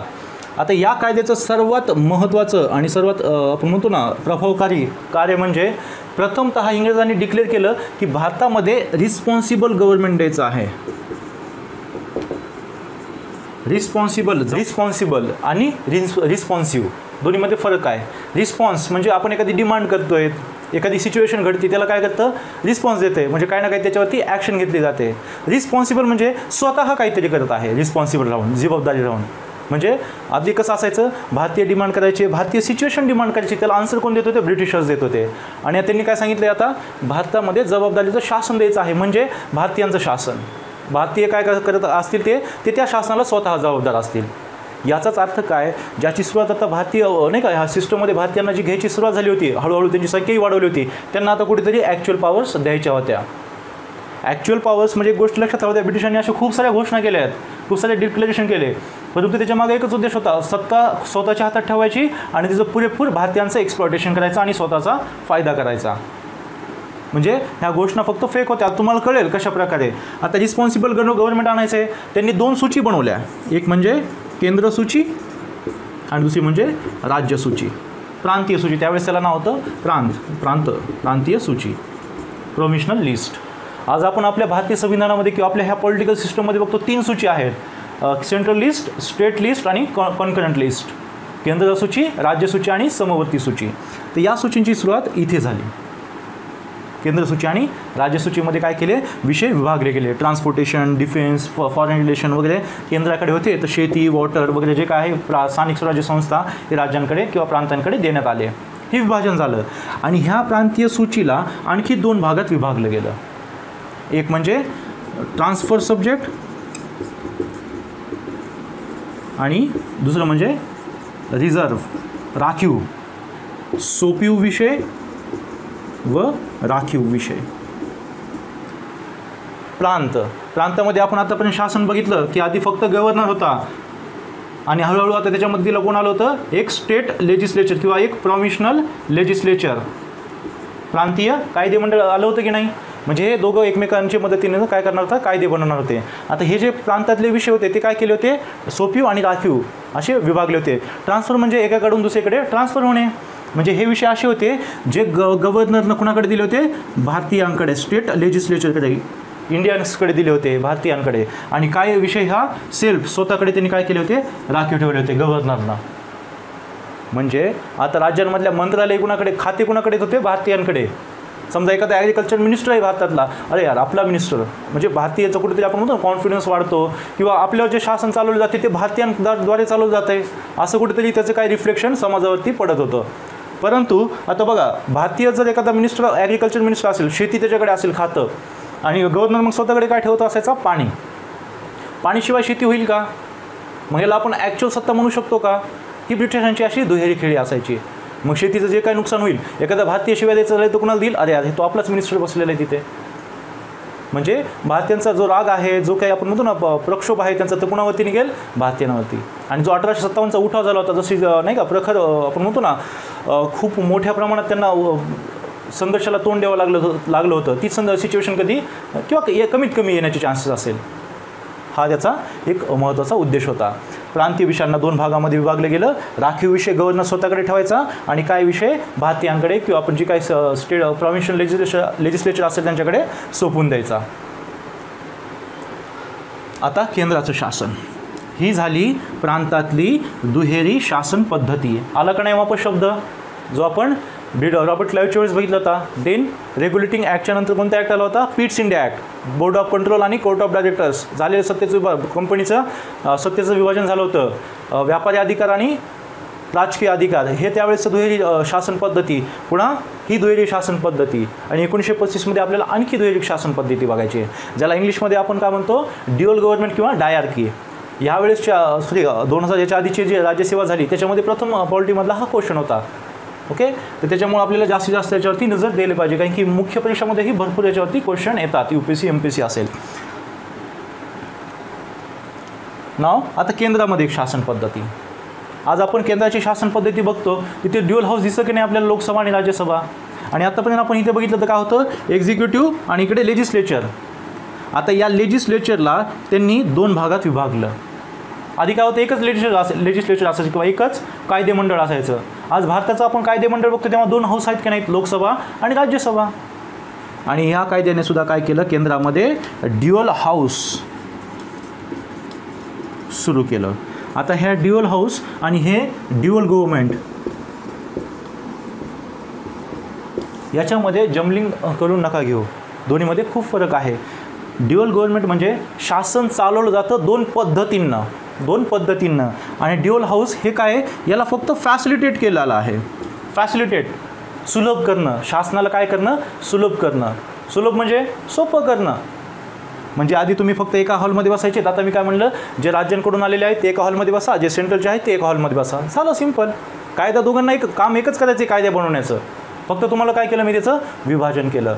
एक म्हणजे central legislative assembly CLA, central legislative assembly, केंद्रीय कायदेकारी मंडळ, केंद्रीय कायदेकारी मंडळ. आणि दुसरं होतं state council, council of state, राज्य परिषद. सेंट्रल लेजिस्लेटिव्ह असेंब्ली आणि काउन्सिल ऑफ स्टेट. नावावरून आपल्याला काय वाटतं हे राज्यसभेसारखं असेल, म्हणजे राज्याला आलेले सदस्य आणि इथे केंद्रातील सदस्य. पण या कायद्यामध्ये उलटं होतं. जे राज्य प्रांतातून आलेले सदस्य असायचे ते CLA मध्ये बसायचे आणि जे केंद्रीय सदस्य असायचे केंद्राचे ते काउन्सिल ऑफ स्टेटमध्ये बसायचे. हे फरक मात्र लक्षात असू द्या. ड्युअल हाऊस आणि ड्युअल गव्हर्नमेंट. ड्युअल हाऊस कुठे स्थापित केलं, प्रांतामध्ये का केंद्रामध्ये, केंद्रामध्ये. आणि प्रांतामध्ये ड्युअल गव्हर्नमेंट. कसं होतं ते, काही सदस्य गव्हर्नर स्वतःकडे राखून ठेवायचा, काही सब्जेक्ट्स, आणि काही सब्जेक्ट्स भारतीयांकडे सोपवलेले होते, राखीव आणि सोपीव. आणि केंद्रामध्ये काय, ड्युअल गव्हर्नमेंट. प्लस आता प्रांतामध्ये भारतीयांची खरीखुरी मेजॉरिटी स्थापन करण्यात आली. आपण आधी बघितलं ना की भारतीयांची संख्या, भारतीयांना 1861 ॲक्टनं भारतीयांना समावेश करण्यास सुरुवात केली. 1892नी भारतीयांची संख्या वाढवली.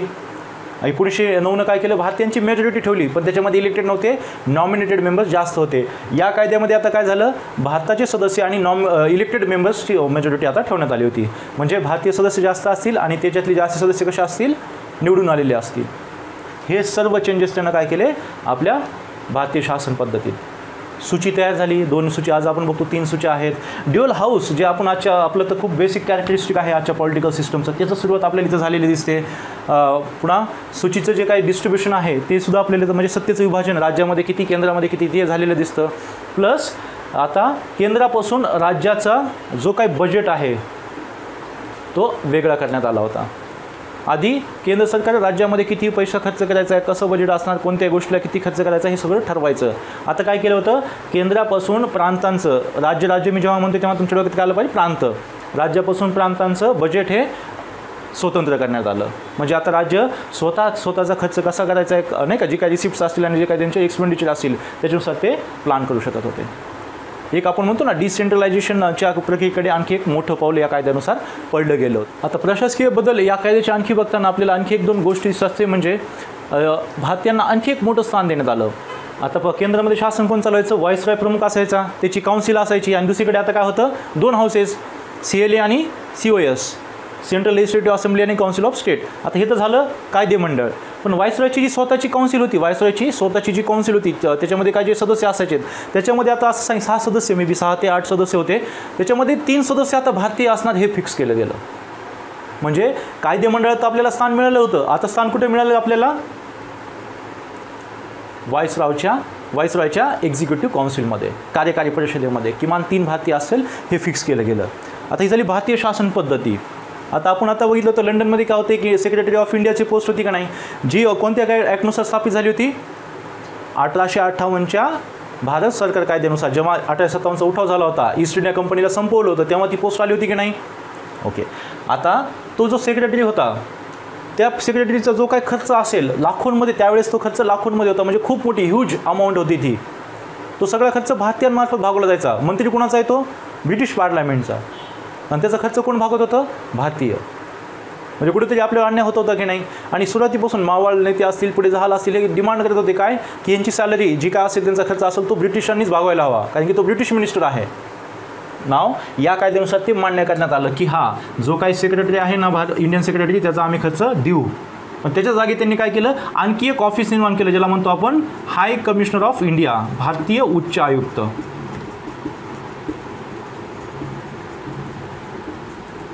इंडियन हाय कमिशनर एक ऑफिस निर्माण केलं, ज्याला ह्या सेक्रेटरीचीच काही कामं दिली. सेक्रेटरी जो काम करायचं त्याचेच काही काम त्याच्यामध्ये काय केलं, डिस्ट्रीब्यूट केले, आणि याचा खर्च मात्र भारतीय द्या असं म्हटलं. एकूण एक बॅलन्स केलं. ब्रिटिश चालक होते, हुशार होते. एवढी डिमांड केली आपण, सेक्रेटरीचा जो काय खर्च तुम्ही द्या, हा ठीक आहे आम्ही करतो. त्यांनी लगेच एक दुसरी पद निर्माण केला आणि ह्याचा खर्च मात्र तुम्ही द्या, आणि त्यांचाही खर्च तेवढाच. ठीक आहे. एकीकडे आपल्याला वाटतं की आपल्या डिमांड्स पूर्ण करतात ब्रिटिश, पण दुसरीकडे काय करत होतं, वापस तसंच त्या स्वरूपाचं एक्सप्लॉयटेशनही करत होते. ओके. आता आपण 1919चा भारत सरकार कायदा बघितला. आता आपल्याला सगळ्यात शेवटचा आणि सर्वात महत्त्वाचा कायदा बघायचा आहे, भारत सरकार कायदा 1935. MPSC मुख्यचा प्रश्न होता, त्याच्यामध्ये स्टेटमेंट दिलेली होती की भारताचं जे काही संविधान आहे त्याच्यातला 70% जास्त भाग या 1935च्या कायद्यातून घेतलेला आहे. Answer is right. आपण जवळपास 80% किंवा त्याच्याही पेक्षा जास्त भाग आपण कोणत्यातून ह्या 1935च्या कायद्यातून घेतलेला आहे. तर याच्यावरूनच आपल्याला काय कळतं की हे आजच्या संविधान एवढंच काय असेल, मोठा असेल. ओके. या कायद्याला बनवायलाही 2-3 वर्षाचा कालावधी लागला होता. एक खूप मोठे आर्टिकल्स, 300-350 आर्टिकल्स वगैरे असलेलं हे खूप एक मोठा कायदा होता. तर साहजिकच हा कायद्याची प्रोसेससुद्धा खूप वर्ष चाललेली असणार आहे. त्यामुळेच 1935चा भारत सरकार कायदा जाणून घेण्याआधी आपल्याला त्याचं काहीतरी हिस्टॉरिकल बॅकग्राऊंड जाणून घेणं महत्त्वाचं ठरतं. आपण 1919पर्यंत बघितलेला आहे. कोणता? 1919चा भारत सरकार कायदा. त्याच्यानंतर झालं काय होतं, गांधीजी भारतीय राजकारणामध्ये सक्रिय झाले होते. 1920 ते 1947 आपण कोणाचा कार्यकाळ मानतो? गांधी युग म्हणतो की नाही त्याला. म्हणजे त्यांचं सगळ्यात महत्त्वाचं योगदान म्हणजे मास मुवमेंट निर्माण करणं. मास मुवमेंट म्हणजे सामान्य लोकांचा त्यांनी काय केला, राष्ट्रीय चळवळीमध्ये सहभाग वाढवला. मग त्याच्यामध्ये महिला असतील, तरुण असतील, बालके असतील, या सगळ्यांना त्यांनी आपल्या राष्ट्रीय चळवळीमध्ये सामावून घेतलं.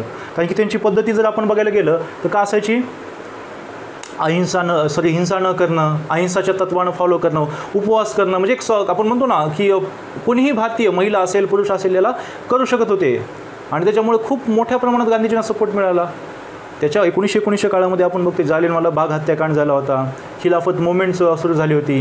या सर्वाच्या याच्यामध्ये कुठेतरी आपण म्हणतो हिंदू मुस्लिम जवळ येताना आपल्याला दिसले होते, खिलाफत मुवमेंट स्पेशली. कारण खिलाफत मुवमेंटला आपल्या जे काही 1920मध्ये गांधीजींनी असहकार चळवळ चालू केली होती, सपोर्ट दर्शवला होता आणि खूप मोठ्या प्रमाणात ही चळवळ नाही का भारतामध्ये कार्यरत झाली होती. तळागाळातून त्याला सपोर्ट भेटत होता. आणि अशा ह्याच्यामध्ये एक इन्सिडेंट घडला, तो म्हणजे चौरी चौराची घटना 1922मध्ये. चौरी चौरा एक प्लेस आहे उत्तर प्रदेशमधलं, जिथे काय केलं, काही जमावकर्त्यांनी पोलीस स्टेशनलाच आग लावली होती, ज्याच्यामध्ये भारतीय पोलीस असतील, ब्रिटिश पोलीस असतील, दोन्ही जळून खाक झाले होते. आणि गांधीजीचं मेन प्रिन्सिपल काय होतं, हिंसा न करणं. आणि त्याच्यामुळे त्यांनी काय केलं, आपली ही मुवमेंट वापस घेतली. आणि त्यांच्या ह्या सडनली मुवमेंट वापस घेण्यानं बरेचसे नेते नाराज झाले होते की जिथे की आपण म्हणतो ना पूर्ण राष्ट्रामध्ये चळवळ उभारत होती, सगळेजण सपोर्ट करत होते आणि अचानक तुम्ही काय करताय, चळवळ मागे घेताय. आणि अशा वेळेस पंडित मोतीलाल नेहरू आणि चित्तरंजन दास यांना त्याच्यावरती नाराज होऊन काय केलं, स्वतःचा नवीन पक्ष स्थापन केला, स्वराज्य पक्ष. 1923ची घटना. तेव्हा त्यांनी हा पक्ष स्थापन केला. त्यांनी लगेच काय केलं, लवकरच हा जो पक्ष होता पूर्ण भारतभर फेमस झाला. लोक याला खूप सपोर्ट करू लागले, ड्रास्टिकली डिमांड करत होते. कुठेतरी आपण म्हणतो ना की मूलभूत अधिकार वगैरे सगळं काही यांच्या घोषणामध्ये समावेश असायचा. आणि लवकरच त्यांनी काय केलं, आपलं एक डिक्लेरेशन जाहीर केलं. त्याच्यामध्ये त्यांनी काय सांगितलं होतं स्वराज्य पक्षाने, की आम्हाला स्वराज्य पार्टीची डिमांड सगळ्यात आधी होती ऑटोनॉमस स्टेटस.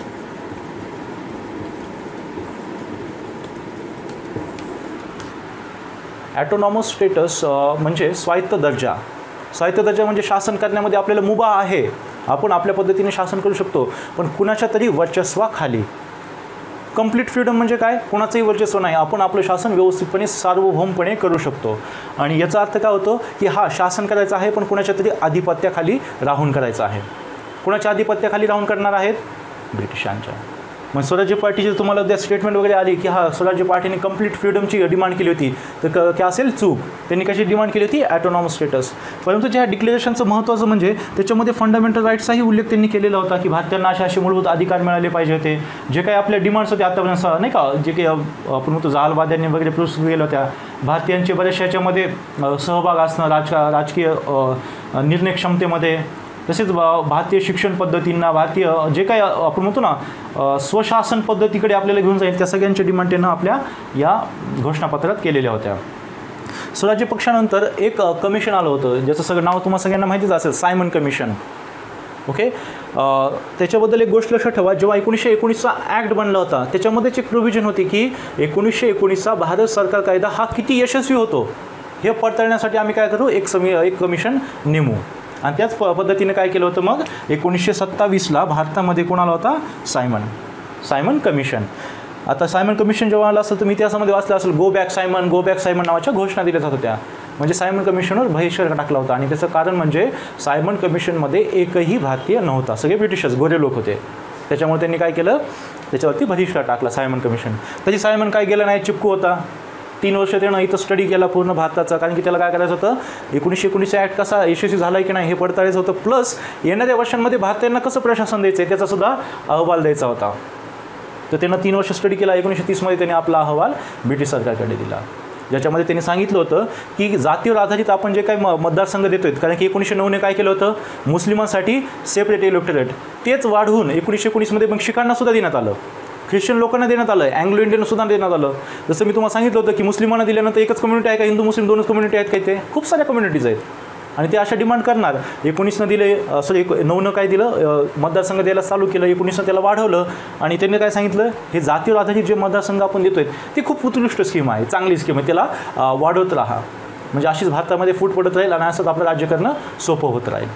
त्यांनी काय सांगितलं, जातीय मतदारसंघाची स्कीम ही योग्य आहे, तिला आणखी पुढे चालवा. प्लस त्यानं एक घोषणा दिली किंवा एक आपण म्हणतो ना सजेशन दिलं ब्रिटिशांना, ते म्हणजे प्रोव्हिन्शनल ॲटोनॉमी प्रस्थापित करण्याचं.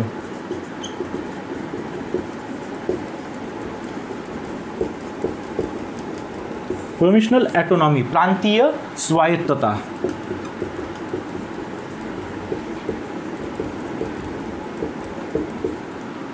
म्हणजे आता प्रांतांनी सांगितलं की प्रांतांना पूर्णपणे स्वायत्तता द्या. पूर्णपणे स्वायत्तता द्या म्हणजे प्रांत त्यांच्या पद्धतीने काम करतील, पण कुणाच्या अंमलाखाली केंद्र म्हणजे ब्रिटिशांचं सत्ता राहणारच, पण प्रांत काय करणार, त्यांचं इलेक्शन असेल, त्यांचे जे काही आपण म्हणतो ना, आपण आतापर्यंत बघितलं ना ट्रान्सफर आणि जे काय रिझर्व्ह सब्जेक्ट होते काय गव्हर्नरकडे काय भारतीयांकडे, आता याने काय सांगितलं, प्रोव्हिन्शियल ॲटोनॉमी पूर्ण सत्ता आता भारतीयांकडे द्या. कुठली, प्रांतांची. केंद्राची का, केंद्राची कशी देतील इतक्या लवकर, ओके. तर त्यांनी काय सांगितलं, प्रोव्हिन्शनल ॲटोनॉमी डिक्लेअर करायला, म्हणजे पूर्णपणे ती भारतीयांकडे दिली पाहिजे. ही घोषणा फार फार महत्त्वाची होती, कारण की खूप दिवसापासून, खूप वर्षांपासून भारतीय जे डिमांड करत होते स्वराज्याची, कुठेतरी आपण म्हणतो ना 50% का होईना ती पूर्ण झालेली दिसते. आणि तसं झाल्यानंतर काय होतं, आपल्या आशा आणखी वाढतात, आणखी प्रबळ इच्छेने आपण काय करतो, काम करतो आणि कुठेतरी आपला स्वातंत्र्य लढा आणखी तेज होणार होता यामुळे. त्यासाठी आपल्याला हे महत्त्वाचं ठरतं. आता हा सायमन कमिशन याची आलेली रिपोर्ट 3 वर्ष त्यांनी जो स्टडी करून रिपोर्ट दिली, त्याच्यावरती चर्चा करण्यासाठी काय केलं, ब्रिटिश पार्लमेंटनं एक गोलमेज परिषदा भरवण्याचं ठरवलं. राऊंड टेबल कॉन्फरन्स आपण ज्याला म्हणतो. 1930, 1931 आणि 1932 अशा 3 वर्षामध्ये 3 कॉन्फरन्स झाल्या होत्या. भारतामधून जे काँग्रेसचे प्रतिनिधी होते कोण होते, ह्या परिषदेला उपस्थित असे महात्मा गांधी. केवळ दुसऱ्या परिषदेलाच ते उपस्थित होते. आणि भारतीय जे की 3 परिषदेला उपस्थित होते, पण काँग्रेसचे आपण म्हणतो ना त्यांचे रिप्रेझेंटेटिव्ह नव्हते, प्रतिनिधी नव्हते, ते म्हणजे डॉक्टर बाबासाहेब आंबेडकर. 3ही राऊंड टेबल कॉन्फरन्सला ते उपस्थित होते. परंतु काँग्रेसचे प्रतिनिधी म्हणून कोण उपस्थित होतं, महात्मा गांधी दुसऱ्या परिषदेला ते उपस्थित होते. आता ही परिषद 3 वर्ष चालली, म्हणजे 3 वर्ष त्यांनी खूप स्टडी केला गेला, रिसर्च केलं गेलं की भारतीयांना कसं प्रशासन दिलं जावं, काय काय चेंजेस त्याच्यामध्ये केले पाहिजे, ओके. आणि ह्या सगळ्यांमध्ये त्यांनी काय केलं, पुढे मग येणाऱ्या वर्षामध्ये एक व्हाईट पेपर प्रसिद्ध केला, श्वेतपत्रिका आपण ज्याला म्हणतो. व्हाईट पेपर म्हणजे एक आपण संविधानासारखंच काय असेल, एक बुक असेल. या 3 वर्षामध्ये जे काही यांनी काम केलेलं आहे, जे काही रिसर्च केलेलं आहे, ते सगळं याच्यामध्ये मांडलेलं होतं, ओके.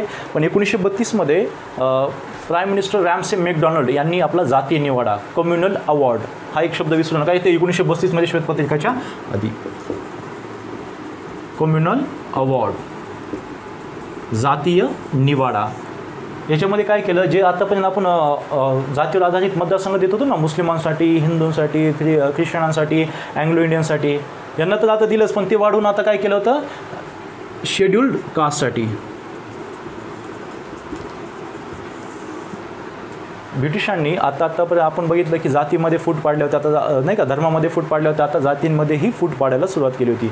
त्यांनी शेड्यूल कास्ट किंवा आपण ज्यांना हरिजन म्हणतो त्यांना काय केलं, त्यांनी हिंदूंपेक्षा वेगळं दर्शवलं आणि त्यांच्यासाठी सेपरेट इलेक्टोरेट देण्यात आलं. याच्यावरती नाराज कोण झालं, महात्मा गांधी नाराज झाले. त्यांना वाटत होतं की हजारो वर्षापासून हे शेड्यूल कास्ट आपण ज्याला म्हणतो, हरिजन ज्यांना म्हणतो, ते हिंदू कम्युनिटीचा भाग होते की नाही, हिंदू धर्माचा भाग होते. मग त्यांना असं अलग कशामुळे दर्शवलं गेलं किंवा आपण हे म्हणतो ना, हे खूप विद्रूप स्वरूपाचं आहे त्यांच्यामध्ये. तर त्यांच्यामुळे त्यांनी नाराज झाले आणि उपोषणाला बसले एरवाड्याच्या ठिकाणी. मग त्याच्यानंतर मग गांधी आणि आंबेडकर यांच्यामध्ये पुन्हा पॅक्ट झाला होता, ज्याच्यानुसार ठरवण्यात आलं होतं की हिंदूंना जेवढ्या जागा मिळतील त्यातल्याच काही जागा राखीव कुणाला देण्यात येतील, शेड्यूल कास्ट यांना. गांधीजीचा जो आपण गांधीजीची भूमिका होती त्यांचं म्हणणं काय होतं की हजारो वर्षापासून हे आपल्या हिंदू धर्मातच आहेत, तर त्यांना असं कसं आपण नाही का बाजूला हे करू शकतो किंवा वेगळी रीतीनं आपण मांडू शकतो. पण आता ते हिंदू धर्माचा भाग होते. पण हिंदू धर्मामध्ये आपण बघितलं आहे सुरुवातीपासून जातीवर आधारित समाज रचना होती. एक विशिष्ट जात दुसऱ्या विशिष्ट जातीवर अन्याय अत्याचार करायची. ठीक आहे, आता हा इतिहासाचा भाग राहिला आणि अजूनही आपल्याला ह्या जखमा खातच आहेत. नाव लक्षात काय ठेवायचं आहे, कम्युनल अवॉर्ड रॅम्से मॅकडोनाल्ड यानं जाहीर केला होता, ज्याच्यामध्ये काय केलं होतं, शेड्यूल कास्टला हिंदू कम्युनिटीच्या बाहेर एक ओळख दिली होती आणि त्यांना सेपरेट इलेक्टोरेट दिलं होतं, जे पुढे काय केलं, बदलण्यात आलं, बंद करण्यात आलं. कशामुळे, गांधीजी नाराज झाले, उपोषणाला गेले आणि गांधी आणि आंबेडकर यांच्यामध्ये काय झाला, पुन्हा करार झाला, ज्याच्यानुसार काय ठरवण्यात आलं, हिंदूच्या काही जागा शेड्यूल कास्टसाठी देण्यात येतील. आता या सगळ्यांच्या आणि ह्या श्वेतपत्रिकेचा मिळून 1935ला भारत सरकार कायदा बनवण्यात आला. कुठून चालू होतं, स्वराज्य पार्टीपासनं, पुन्हा मग ती गांधीची एक वर्धा योजना होती, पुढे आपण बघितलं काय सायमन कमिशन, गोलमेज परिषदा, श्वेतपत्रिका, कम्युनल अवॉर्ड, या सगळ्यांचं मिळून 1935मध्ये एक कायदा बनवण्यात आला. याच्यावरून आपल्याला साहजिकच कळतं की कायदा हा एकदम विस्तृत स्वरूपाचा असेल. आता आपण 1935चं बॅकग्राऊंड बघितलं ॲक्टचं. आता आपल्याला बघायचं 1935च्या ॲक्टमध्ये होतं काय. आता 1919च्या ॲक्टमध्ये आपण काय बघितलं होतं, 2 लिस्ट तयार झाल्या होत्या, त्याचं विभाजन केलं होतं केंद्र आणि राज्यामध्ये.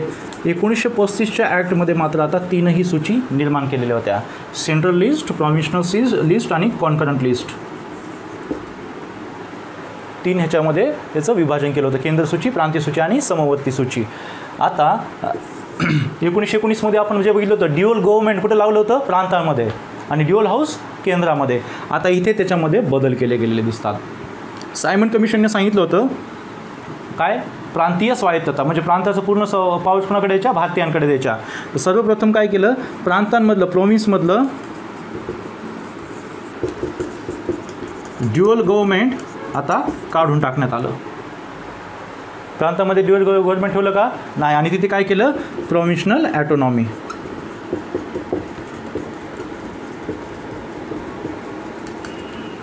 तिथे काय केलं, प्रांतीय स्वायत्तता जाहीर करण्यात आली, म्हणजे पूर्ण सत्ता आता कोणाकडे, भारतीयांकडे. आता ही ॲक्च्युअल दिली गेलेली नव्हती. आता ती काय होतं, आता प्रोव्हिन्शनल ॲटोनॉमी ही खऱ्या स्वरूपात दिली की नाही, आता हा आपण नाही का रिसर्चचा विषय, आता ते तुम्हाला नंतर मी सांगेलच. तर सध्या आपल्या लक्षात काय ठेवायचं आहे, 35च्या ॲक्टनं जाहीर काय केलं होतं, डिक्लेअर काय केलं, प्रांतांमध्ये प्रोव्हिन्शनल ॲटोनॉमी दिली जाईल, म्हणजे पूर्ण सत्ता भारतीयांकडे दिली जाईल. सेकंड चेंजेस या ॲक्टनं केला तो म्हणजे प्रांतांमध्ये ड्युअल हाऊस लागू केलं. बऱ्याच वेळेस बऱ्याच जण असे म्हणतात की केंद्रातलं दुहेरी शासन काढून, दुहेरी जे गृह होतं ते काढून इथे लावलं, ड्युअल हाऊस लावलं. ड्युअल हाऊस काढता येईल का, उलट ते फॅसिलिटेशनसाठी मी तुम्हाला सांगितलं का नाही, सुलभ करण्यासाठी. आता या कायद्याच्या वेळेस असं समजायचं केंद्रामध्ये पण ड्युअल हाऊस होतं आणि प्रांतामध्येही ड्युअल हाऊस होतं, द्विगृही पद्धत. आता या ॲक्टनं काय केलं, प्रांतामध्ये ड्युअल हाऊस, म्हणजेच प्रांतामध्ये आता काय असेल, स्टेट लेजिस्लेटर पण असेल, लेजिस्लेचर, आणि स्टेट लेजिस्लेचर काउन्सिल पण असेल. लेजिस्लेटिव्ह असेंब्ली आणि लेजिस्लेटिव्ह काउन्सिल असे 2 गृह कुठं असेल, प्रांतांमध्ये असेल. लेजिस्लेटिव्ह असेंब्ली म्हणजे आपण आज म्हणतो ना विधानसभा आणि विधान परिषद, त्याची कुठेतरी सुरुवात आपल्याला दिसते. आज प्रत्येक राज्यामध्ये विधानसभा आणि विधान परिषद दोन्ही हाऊस आहेत का, प्रत्येक राज्यामध्ये विधानसभा आहे, पण प्रत्येक राज्यामध्ये विधान परिषद नाही. फक्त काही राज्यांमध्ये आहे ज्याच्यामध्ये विधान परिषद आहे, जसं की महाराष्ट्र आहे, बिहार आहे, उत्तर प्रदेश आहे, आंध्र प्रदेश आहे, जम्मू काश्मीर आहे, वेस्ट बेंगॉल आहे. या ठिकाणी काय आहेत, विधानसभा पण आहेत आणि विधान परिषद येते. आणि ह्या कायद्यांनी जेव्हा लागू केल्या होत्या, विधान परिषद म्हणजे प्रांतामध्ये 2 गृह, विधानसभा आणि विधान परिषद, त्यावेळेस पण काय केलं होतं, काही ठराविक राज्यामध्येच लागू केलं. 6-7 राज्य होते त्याच्यामध्येच त्या लागू केल्या होत्या, सर्व प्रांतांमध्ये लागू केल्या नाही. तर हे झालं प्रांतांचं. प्रांतामध्ये काय चेंजेस केले, प्रांतीय त्यांना ॲटोनॉमी दिली आणि प्रांतामध्ये ड्युअल हाऊसही सुरू केलं. केंद्रामध्ये काय केलं, केंद्रामध्ये आपण आतापर्यंत बघितलं होतं कोण, व्हाईसरॉय, त्याची काउन्सिल, आणि इकडे आता 2 हाऊस झाले होते, एक सेंट्रल लेजिस्लेटिव्ह असेंब्ली आणि दुसरं कोणतं, काउन्सिल ऑफ स्टेट. राज्य परिषद आणि केंद्रीय कायदेकारी परिषद झालं होतं की नाही, आजचं लोकसभा राज्यसभासारखं. आता केंद्रामध्ये त्यांनी ड्युअल हाऊस सुरू होतं, प्लस आता केंद्रामध्ये त्यांनी काय केलं, ड्युअल गव्हर्नमेंट लावलं, दुहेरी राज्य पद्धत, शासन पद्धती, डायआर्की. शासन पद्धती आणि द्विगृह पद्धती याच्यामध्ये फरक काय?